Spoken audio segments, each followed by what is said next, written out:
name's Sylvanus Buckland, and this is my legacy. I was 19 when I stole a watch. I never kept it, but it cost me 10 years. They sent me across the world, in chains, aboard the Dudbrook. I arrived in Western Australia with nothing but my hands and time to serve. In the timber towns of Jarrahdale I found purpose. I became a blacksmith, a millwright, a man others could rely on. That watch is long gone. But what I built, my family, my trade, my good name, that still stands. I came here a convict. I left a legacy. This is my story. The Buckland Legacy. Chapter 1. The Sentence. William and Hannah Buckland lived in the working-class suburb of Whitcomb, Bath, just across the River Avon. In the early 1800s, Whitcomb was home to labourers, washerwomen, and tradesmen like William, a bricklayer by trade. They raised several children in Dills Court, a narrow lane known for its modest stone cottages.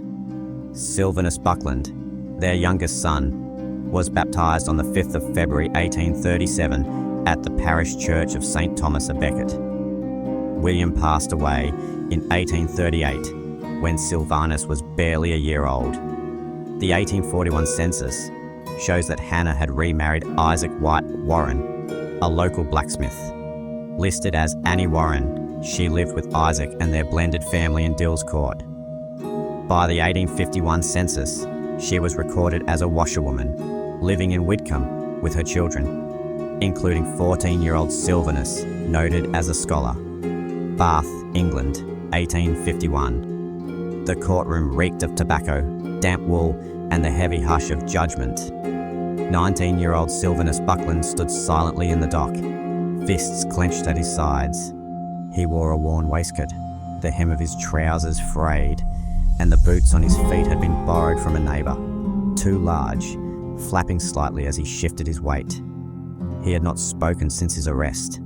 The magistrate, robed in sombre black, peered at him over wire-rimmed spectacles. Sylvanus Buckland, you are hereby sentenced to 10 years transportation beyond the seas for the theft of a silver watch. Gasps rippled through the public gallery. Some scoffed, others wept.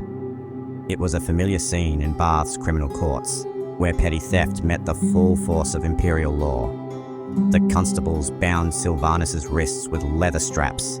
His shoulders sagged, not from the sentence, but from the shame of being led away in chains. Outside, Bath Abbey loomed over the rooftops like a sentinel, its bells silent as if in mourning. The streets bustled with coaches and traders, but for Sylvanus, time seemed to freeze. As the cart rattled down the cobbled lane toward the jail, he stole one last glance over his shoulder, at the Abbey spire, the chimney tops of the Dolomites, and the mother he would likely never see again. Chapter 2. Voyage to the Unknown. The Dudbrook departed from Portsmouth, England, in November 1852 and reached Fremantle on the 2nd of February 1853. The ship, a three-masted bark, was laden with 180 convicts, a handful of pensioner guards, crewmen, and the heavy silence of regret. Below deck, the air was thick with salt, sweat, and fear. The bunks were narrow wooden slats, stacked too high. There was little privacy and even less light. Rations consisted of salted meat, ship's biscuit, and the occasional stew. A daily portion of lime juice staved off scurvy, but many convicts suffered from seasickness, lice, and infected wounds. Sanitary conditions were poor. The hold stank of unwashed bodies, and bilge water sloshed beneath their feet. At least one burial occurred at sea.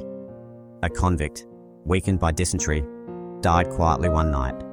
His body was sewn into canvas, weighted, and committed to the ocean with a brief prayer as dawn broke over a glassy horizon. The crew returned to their duties. The convicts fell silent.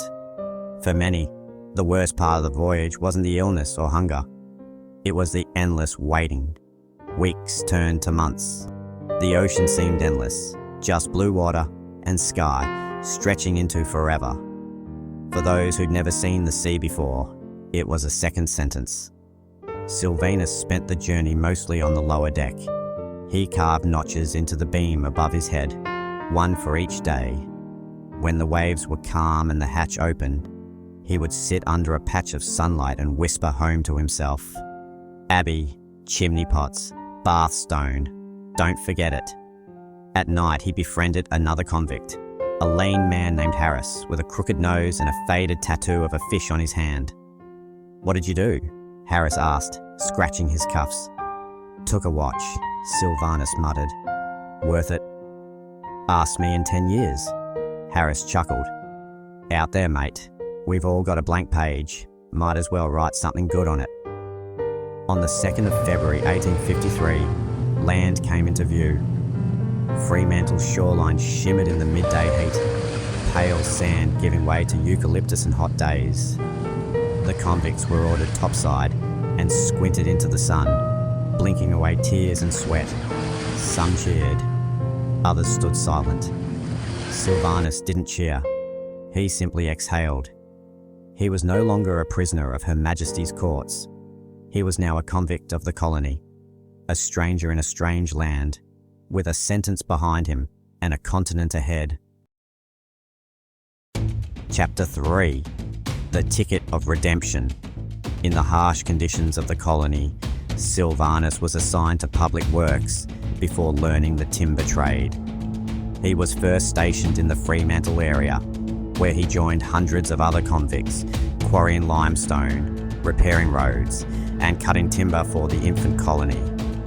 As discipline and productivity increased, Sylvanus was transferred inland to York, a township being developed through convict labour as a key agricultural and service hub. In York, Sylvanus worked on a variety of infrastructure projects critical to the region's growth. He helped construct culverts and bridges along the Avon River and laid stone for roads connecting York to nearby farms.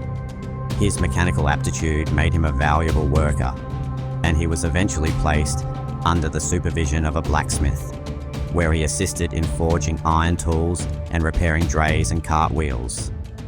Over time, he learned how to handle draft animals and manage supply wagons, a role that demanded both skill and trust.